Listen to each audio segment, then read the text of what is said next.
నమస్తే అమ్మా. నమస్తే అమ్మ, శ్రీమాత్రే నమః. అమ్మ, మనమైతే నక్షత్రాలు సిరీస్ చేస్తూ వస్తున్నాము. అందులో భాగంగా ఇప్పుడు మనం ఉత్తరాషాఢ నక్షత్రం దగ్గర ఉన్నాము. సో ఇప్పటిదాకా మనం చేసిన నక్షత్రాలు అన్ని వీడియోస్కి అయితే మంచి రెస్పాన్స్ వచ్చిందమ్మా. చాలామంది పాజిటివ్ కామెంట్స్ చేస్తూ వస్తున్నారు. మేము అచ్చంగా ఇట్లాగే ఉంటాం, లేకపోతే మా పిల్లలు ఇలాగే ఉంటారని చెప్తూ వస్తున్నారు. అసలు ఈ ఉత్తరాషాఢ నక్షత్రం వాళ్ళు ఎలా ఉంటారమ్మా? వాళ్ళ గుణగణాలు ఎలా ఉంటాయంటారు? వాళ్ళ భవిష్యత్తు ఎలా ఉంటుంది? ఈ విషయాలు చెప్తారా? తప్పకుండా. ఉత్తరాషాఢ నక్షత్రం అంటే మనకి ఒక పాదం వచ్చి ధనుసు రాశిలో ఉంటుంది, గురువు అధిపతి ఉంటుంది ఆ రాశికి. ఇంకా 1, 2, 3, 4 పాదాలు వచ్చేసి మకర రాశిలో ఉంటాయి. మకర రాశి అధిపతి శనేశ్వరుడు. అంటే ఒక డిసిప్లైన్ ఫాదర్ ఉంటే పిల్లలు ఎలా ఉంటారో అలా ఉంటారు ఈ నక్షత్రం వాళ్ళు. అంటే ప్రతిదీ ఒక పని, ఒక డిసిప్లైన్ పెట్టుకొని ఆ వర్కౌట్ క్రమశిక్షణతో బాధ్యతతో పని చేసుకుంటూ వస్తారు. ఇందులో చదువు విషయంలో వీళ్ళు బాగా హై స్థాయిలో చదువుతారు. చాలా మంది ఎంత పెద్ద చదువులు చదువుతారో చెప్పను, ఆశ్చర్యపడట్లేదు మనం. బాగా చదువుతారు. హైయెస్ట్ చదువుకునే వాళ్ళు ఎవరు ఉన్నారంటే ఈ నక్షత్రంలో, ఈ రాశిలో ఉంటారు. ఇక లగ్నాలు కొంతమందికి జాతకంలో దోషము, లగ్నానికి శుభగ్రహాలు లేకపోయినా, రవి శుక్రులు కానీ రవి బుధులు కానీ వక్రించి ఉన్న చదువు అనేది ఎక్కదు. సో చదువు అనేది లేకపోవడం వల్ల వాళ్ళు చాలా డల్గా ఒక 30 ఏళ్ళ వరకు వాళ్ళ జీవితంలో ఏం జరుగుతుందో వాళ్ళకి తెలియకుండా అలా పెరిగిపోయి, తర్వాత ఎప్పుడైతే 30 నిండుతుందో వాళ్ళకి, అప్పటి నుంచి వాళ్ళకి జీవితంలో జరిగే ప్రతి ఒక్క సంఘటన గుర్తొచ్చి ఇది చేయకూడదు, ఇలా చేయాలి, అలా చేయాలని అక్కడి నుంచి వాళ్ళు ట్రిమెండస్గా చదివి డిగ్రీస్ పాస్ అయిన వాళ్ళు ఉన్నారు. అంటే డిగ్రీస్ 30 ఏళ్ళలోపు 10th వరకే పాస్ అయ్యి వదిలేసిన వాళ్ళు, ఇంటర్మీడియట్ వదిలేసిన వాళ్ళు, డిగ్రీ డిస్కంటిన్యూ చేసిన వాళ్ళు కూడా 30 తర్వాత రియలైజ్ అయ్యి వాళ్ళు చదివి డిగ్రీస్ చదివి డాక్టరేట్ చేసిన వాళ్ళకు ఉంటారు ఈ నక్షత్రంలో. సో చదువు అనేది వీళ్ళకి వెనతో పెట్టిన విద్య, చాలా ఈజీగా వస్తుంది. వీళ్ళు ఏదో ఒక జాతక బలం లేకపోవడం వల్ల చదవలేకపోతే దానికి ఏదైనా పరిహారం చేసుకొని చదువు మీద శ్రద్ధ పెడితే కనుక 100% బాగా చదువుతారు. అయితే ఈ నక్షత్రం వాళ్ళ పిల్లలు ఎవరు ఉంటారు, వాళ్ళ పేరెంట్స్ ఒక్కసారి చూపించాలంటారు. ఎందుకంటే వాళ్ళకి జాతకంలో లగ్నానికి భావాలు దెబ్బతిని ఉంటాయి, కాస్త ఇబ్బంది పడి ఉంటాయి. 100% మన జాతకం చూస్తే సో ఆ భావం పోయింది వీళ్ళకంటే చదువు అనేది రాదు. అలాగే వీళ్ళకి ఒక్కొక్క భావం పోతే వీళ్ళకి వివాహం అవ్వదు, ఆలస్యం అవుతుంది. ఒక్కొక్క భావం పోతే సంతానం ఉండదు, సంతానం ఆలస్యం ఉంటుంది. సో వీళ్ళకి ఖచ్చితంగా మనం అన్ని విధాలా చూసుకోవాల్సిందే. ఉత్తరాషాఢ నక్షత్రానికి నక్షత్రం చాలా మంచిది. ఈ నక్షత్రం వాళ్ళు ఇంట్లో ఉంటే అన్ని విధాలా కలిసి వస్తుంది ఇంట్లో వాళ్ళకి. ప్రతి ఒక్క పనిలోని ఎటువంటి ఆటంకాలు లేకుండా, విఘ్నాలు లేకుండా జరుగుతుందన్నమాట. సో ఒక విధంగా అంటే లక్ష్మీ అనుగ్రహంతో ఉన్న నక్షత్రాల్లో ఈ నక్షత్రం అన్నమాట. సో ఈ నక్షత్రం వాళ్ళు చాలా మంచి వాళ్ళు. వీళ్ళ హస్తవాసి, అంటే వీళ్ళ చేతితో ఏ పని చేసినా, చేయమని చెప్పినా, ఎదుటి వాళ్ళకి చెప్పినా అది పని అవుతుంది వాళ్ళకి. చాలా ఈజీగా అయిపోతుంది వాళ్ళకి ఆ పని. మీకు చెప్తున్నా కదా మీకు ఈ పని అయిపోతుంది అని వాళ్ళకి రాసిస్తే చెప్పి పంపిస్తే ఆటోమేటిక్గా వాళ్ళకి ఆ పని అయిపోయి వచ్చేస్తుంది. కానీ వీళ్ళ జీవితంలో అవి రావు. వీళ్ళ జీవితంలో మాత్రం కొన్ని కష్టాలు, కొంత బాధలు ఎక్కువగా ఉంటాయి. ఇది ఉత్తరాషాఢ నక్షత్రం వాళ్ళకి.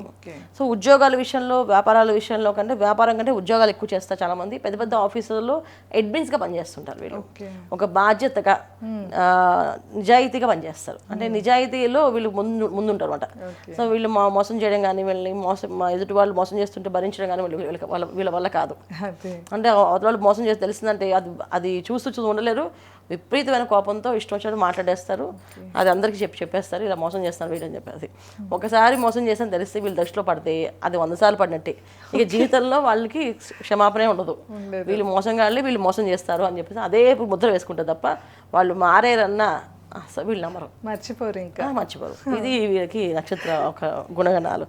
ఇక అమ్మాయిల విషయంలోకి వచ్చినప్పటికీ బాగా చదువుతారు, మంచి తెలివితేటలు ఉంటాయి, మంచి ఆసక్తికరమైన విషయాల మీద ఎక్కువ శ్రద్ధ చూపిస్తారు. అంటే చాలా మనకి చదువుల్లో కొన్ని విశేషాలు ఉన్నాయి. అలాంటి విశేషాలు చదువులు వీళ్ళు చదువుతారు. కొంతమంది పిహెచ్డీలు, డాక్టరేట్స్ చేయడానికి కారణం ఏంటంటే వాళ్ళకి ఇష్టం అనమాట. ఒక సైన్స్ చదివితే సైన్స్లో ఇంకేమైనా అభివృద్ధిలో ఉన్నవి ఏమైనా ఉంటాయి, దాంట్లో అడ్వాన్స్డ్ ఏవి ఉంటాయి, అవి తీసి చదువుకుంటుంటారు.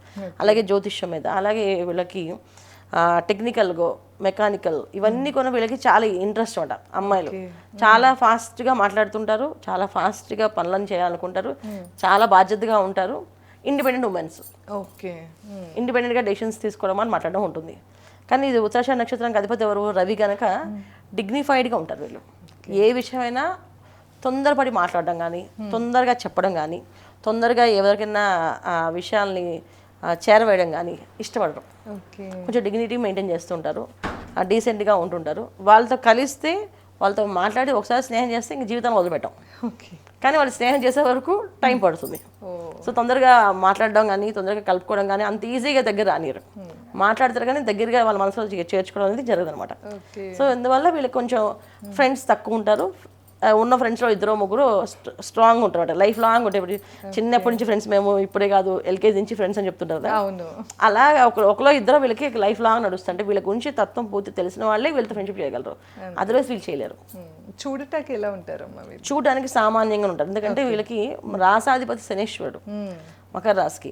సో శని భగవానుడు ఒక అధికారం ఉంటుంది కనుక కొంతమందికి చూడడానికి అంత అందంగా ఉండకపోవచ్చు, కొంతమంది అందంగా ఉంటారు, కొంతమంది అందంగా ఉండరు. వీళ్ళకి ఇక లగ్నాలు బాగుంటే అందం అనేది వస్తుంది. నార్మల్ స్థాయిలో మాట్లాడితే మాత్రం ఆకర్షణ, వీళ్ళు ఒకసారి మాట్లాడారంటే మాత్రం నచ్చుతాం, 100% నచ్చేస్తారు వాళ్ళు మనకి. ఎందుకంటే వాళ్ళు చక్కగా వివరంగా ప్రతి ఒక్క విషయాన్ని చాలా బాధ్యతగా మాట్లాడతారు. అంటే ఒక రకమైన విషయం చెప్పాలి అంటే బయట వాళ్ళతో కానీ ఇంట్లో వాళ్ళతో కానీ మాట్లాడు చాలా గౌరవమైన పదాలు మాట్లాడుతుంటారు. అసభ్యకరమైన విషయాలు కానీ అసభ్యకరమైన మాటలు కానీ ఎప్పుడు మాట్లాడరు వీళ్ళు. అది చాలా రేర్ కాంబినేషన్స్. అంటే ఏదో లగ్నం బాగాలేకపోతే ఇంకా వాడు పిచ్చివాడు వాడే వాగుతుంటాడు, అది పక్కన విషయం పడితే ఉత్తరాషాఢ నక్షత్రంలో డిగ్నిఫైడ్ మాటలు ఇంట్లో అయినా బయట అయినా ఎక్కడైనా సరే వాళ్ళు మాట్లాడేటప్పుడు చాలా వినసొంపుగా ఉంటాయి మాటలు. ఓకే, వినొచ్చి ఈ మాటలు చాలా శ్రద్ధగా బాధ్యతగా చెప్తున్నారని. అన్నిటికంటే సేవాతత్వం, ఎంత సర్వీస్ చేస్తారు అంటే వీళ్ళు అసలు మనం అనుకోం అంత సేవ చేస్తారని. చూడడానికి చాలా డీసెంట్గా డిగ్నిఫైడ్గా ఉంటారు, చాలా గంభీరంగా కనిపిస్తారు. అంటే వీళ్ళకి చాలా యాటిట్యూడ్ మనుషులు, చాలా యాటిట్యూడ్ ఉంటుంది. అమ్మో వీళ్ళు ఎక్కడ చేస్తారు, వీళ్ళు అసలు మాట్లాడతారా అనే తత్వంలో కనిపిస్తారు. ఎందుకంటే లుకింగ్ వైజ్ వాళ్ళు అలా ఉంటారు, అబ్బాయిలైనా అమ్మాయిలైనా. కానీ సేవ విషయంలో మాత్రం గానిగిద్దు చాకరీ అంటారు. అంటే ఏంటంటే గాడిద చాకరీ చేస్తారు వీళ్ళు 100%. అంత సేవ చేస్తే అంత చాకరీ చేస్తారు. ఇప్పుడు రోడ్డు మీద వెళ్తున్నప్పుడు ఎవరైనా పర్సన్స్ మన కార్ ఆపినా మనం ఆపం. వీళ్ళు అలా ఆలోచించారు, వాళ్ళు వెళ్తూ దారిలో పోయిన వాళ్ళ బాధలు ఏంటో చూస్తారు కదా, ఆపుతారు, ఏంటి వాళ్ళ ప్రాబ్లం ఏంటి కనుక్కుంటారు. ఒక్కొక్కసారి దానివల్ల వీళ్ళకి నష్టం జరుగుతుంది. దొంగలు దోపిడీలు ఉంటాయి కదా, తెలియదు కదా, మోసపోయి దెబ్బలు కొని తింటుంటారు. కానీ వీళ్ళు అయినా మర్చిపోరు ఆ విషయం. పాపం ఎవరైనా కష్టపడితే చూడలేరు, కరిగిపోతారు. ఆ కష్టానికి కరిగిపోయి ఏ పనినే చేద్దాం అనిపిస్తుంది. పోన్లే వాళ్ళకి చేద్దాంలే, ఏదో ఇద్దాంలే అని చెప్పి ఆ రకమైన మొహమాట వీళ్ళకి ఎక్కువగా ఉంటుంది అన్నమాట. ఇది వీళ్ళ లక్షణాలు కానీ గుణగణాలు కానీ. ఇది మా వీళ్ళది. వీళ్ళ లైఫ్ పార్ట్నర్ ఎలా ఉంటారు? ఆపోజిటే ఉంటారు ఖచ్చితంగా, వీళ్ళకి అనుకూలంగా అయితే ఉండరు. అయినా వీళ్ళు దాని గురించి అసలు పట్టించుకోరు. ఎలా ఉన్నా వీళ్ళు అడ్జస్ట్ అయ్యే మెంటాలిటీ ఎక్కువ. సో దాన్ని తగ్గట్టుగా మోల్డ్ చేసుకుంటారు తప్ప నాకు ఇలాంటి ఇలా జీవితం ఎందుకు వచ్చిందని చెప్పి ఎప్పుడు ప్రశ్నించరు. చాలా డిగ్నిఫైడ్. అదే ఇంట్లో అయినా బయట లాంగ్వేజ్ ఎప్పుడు కూడా నీట్గా ఉంటుంది వీళ్ళ దగ్గర. అవతల వాళ్ళు ఇష్టం వచ్చి మాట్లాడుతూ అప్పుడు వీళ్ళు తట్టుకోలేక కోపంతో మాట్లాడతారు తప్ప అదర్వైజ్ వీళ్ళు మాట్లాడరు. ఓకే. వీళ్ళ హెల్త్ పరంగా ఎలా ఉంటుంది? హెల్త్ చాలా బాగుంటుంది అన్న, చాలా యాక్టివ్గా ఉంటారు, ప్రాబ్లం అయితే ఉండదు. కొంతమందికి ఫుడ్ హ్యాబిట్స్ కొంచెం కంట్రోల్ అవ్వదు, ఎప్పుడు ఒక గంట ఒకసారి వచ్చి అటొచ్చి ఇటొచ్చి తింటుంటారు. వాళ్ళకి అజిత్ సంబంధించిన ప్రాబ్లమ్స్ వస్తాయి, అంటే గ్యాస్ సంబంధించిన ప్రాబ్లమ్స్, ఇబ్బంది పడే అవకాశము, తర్వాత కడుపు నొప్పి సంబంధించిన ఇబ్బంది, ఇవి ఎక్కువగా ఉంటాయి. తర్వాత మోకాళ్ళ నొప్పి, ఈ రెండు బాగా వెళ్ళి బాధిస్తాయి. ఓకే. అయితే మిడిల్ ఏజ్ వచ్చినా కొంచెం చూపించుకోవాలి. అలా శ్రద్ధగా ఉంటే వాకింగ్ జాగింగ్ అన్ని చేస్తే ఫిట్గా ఉంటారు, 100% ఏ ప్రాబ్లం రాదు. ఓకే. ఏ దైవారాధన చేసుకోవాలమ్మా? ఎక్కువ వీళ్ళు గణపతి ఆరాధన చేయాలన్న. గణపతి ఆరాధన వీళ్ళు చేస్తే వల్ల ఎటువంటి విఘ్న ఆటంకాలు రావు. ఎందుకంటే వీళ్ళలో ఉండేది ఒక ఏంటంటే స్టార్టింగ్ ప్రాబ్లం వీళ్ళకి. అంటే ఏదైనా సరే స్టార్టింగ్ ప్రాబ్లం వాళ్ళకి. ఏదైనా విషయం తెలిసినా సరే అది వాళ్ళు అడగలే కదా, అడగకుండా నేను వెళ్ళి చెప్తే నన్ను ఏమనుకుంటారో అనే ఉద్దేశంతో ఆగిపోతాడు అక్కడ. కానీ ఆ విషయం చెప్తే అది వీళ్ళ దగ్గర ఈ విషయం ఉందని తెలుస్తుంది మనకి. అవును కదా. ఇప్పుడు మన పెద్దవాళ్ళు ఏం చెప్తారు, అడగింది అమ్మాయి అన్నం పెడతాంటారు. అలాగే మన దగ్గర ఉన్న విషయం మనకున్న క్వాలిటీకి ఏంటో మనం బయట పడకపోతే ఏ రోజుకి అలా ఉండవు. చాలా మంది ఉత్తరాషాఢ నక్షత్రం వాళ్ళు ఆఫీస్లో వర్క్ చేస్తే వెళ్ళిపోతే వాళ్ళు మార్నింగ్ నుంచి ఈవినింగ్ వరకు చేసినా వెళ్ళిపోయిన తర్వాత అసలు వీళ్ళు ఉన్నారని సంగతి తెలియదు ఎవరికి, అలా వర్క్ చేస్తారు. సో అదే వీళ్ళకి అదొక ప్రాబ్లం. రెండోది ఏంటంటే కెరియర్ తొందరగా సెటిల్ అవ్వదు, చాలా కష్టపడతారు. ఎంత హార్డ్ వర్క్ చేస్తారో కెరియర్లో సెటిల్మెంట్ అనేది చాలా లేట్గా వస్తుంది వీళ్ళకి. ఆ లేట్గా రావడం వల్ల చాలా సఫర్ అవుతుంటారు. సో గణపతి ఆరాధన చేయడం వల్ల అటువంటి విఘ్న ఆటంకాలు లేకుండా కెరియర్ పరంగా వీళ్ళకి గ్రోత్ అనేది బాగుంటుంది. అది వీళ్ళు చేసుకోవాల్సింది. సో విన్నారు కదా, ఉత్తరాషాఢ నక్షత్రం వాళ్ళ గుణగణాలు, అలాగే వాళ్ళ ఫ్యూచర్ ఎలా ఉంటుందో ఎన్నో విషయాలు అయితే ఈ వీడియోలో మనం తెలుసుకున్నాము. మీలో ఎవరైనా కూడా ఎలాంటి సమస్యతో ఇబ్బంది పడుతున్నా ఒకసారి మీ పర్సనల్ చార్ట్ చూపించుకోవాలి అంటే కింద అమ్మ నెంబర్ ఇస్తున్నాం, తప్పకుండా కాంటాక్ట్ అవ్వచ్చు. ధన్యవాదాలు. నమస్తే అమ్మ. నమస్తే అమ్మ. శ్రీమాత్రే నమః.